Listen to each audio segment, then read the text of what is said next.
Welcome to Embedded World Day 3 from the editors on EE Times and Embedded.com. I'm Nitin Dahad and I've got Anne-Francoise Pele and Sally Ward-Foxton.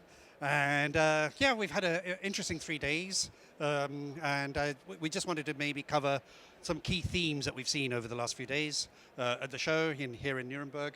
So Sally, do you want to talk a little bit about what some of the themes, what are the things that you're sort of seeing?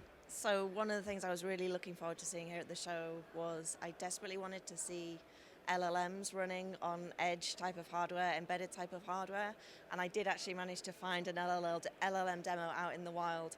So this is AMD Ryzen Embedded 8000, which is for AI in the PC, so maybe not quite embedded, but at least at the edge. They had Llama 2 7B running at 2.5 tokens a second, so I expected to see more of this type of demo here, but maybe I'm just a little overexcited. Generative AI is definitely coming to the edge, but I think the message here has been, there's a demand, there's a pull for this from the market, but it's not straightforward to implement, and maybe this is going to take a little bit longer. And I saw your post yesterday on LinkedIn and Twitter, and it was very excited, weren't you? Yeah. I mean, I'm such a nerd. This is kind of part of it, though. I went over to the Halo booth and I saw this really cool bicycle made by a French company called iRider. They use the Halo 8 for vision. So AI is absolutely coming to ADAS and automotive. That sector is really trying to embrace AI in everything that they're doing. But yeah, for iRider, it's an e-bike, and then it has like ADAS type of functionality in it. There's a little screen that shows you as you're riding your bicycle, a lorry is coming from behind you, or it's for rider safety. But there's 3 cameras all processed on the Halo 8. But yeah, it's I don't know, like we saw with the AMD Versal AI Edge, which is in the Subaru eyesight. I think this sector is definitely embracing AI more. Not quite at the generative AI stage yet, but yeah, some cool stuff is happening in ADAS as well. Well, for me, I think the key themes this week were, everybody just talking about machine learning at the edge and AI at the edge and more intelligence, but also, the themes around software portability and because of the complexity of software, being able to do that. So I think and safety and security still feature.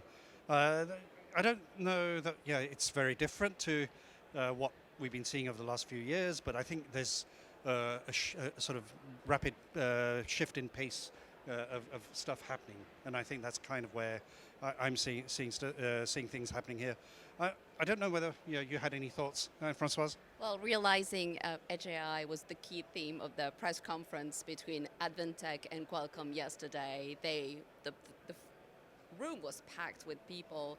It was quite something, and as you said, another key theme was automotive security and safety, the interdependence, and something that I found really interesting. I went to talk to a Finnish company that is working on CPD, so child presence detection.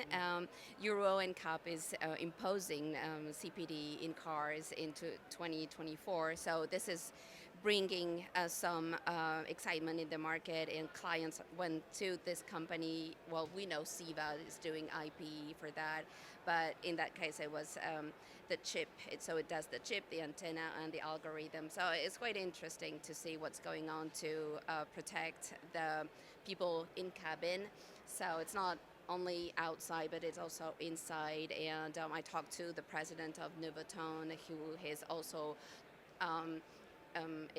enthusiastic about multi-sensing bridge sensor that is aggregating, analyzing the data that comes from audio, video, and so it's really bridging all the sensors together. And as we come to a centralized architecture in the car, it is quite interesting to follow. One of the things I think also is I was hearing a lot about the interface. It's beyond the screen now. So there's not just going to be the touch or the haptics. There's a lot more in terms of HMI. But other than that, I was hearing comments that the show has been really busy this year, and if you go to like the Hall 4A where we've got the ST, Infineon, NXP, and all the distributors, it was packed. You couldn't move, and I couldn't get to my meetings in time. But there's so many things happening around at the moment. Isn't it bigger this year than last year? Bigger or busier? I don't know. It definitely seems busier, but I don't know about bigger. But okay, well, I mean, it was a great show. Any final comment or whatever, Sally? Look out for generative AI at the edge. It's coming. It's not there yet, but it's coming. See you next year. Yep, and I think it's happening.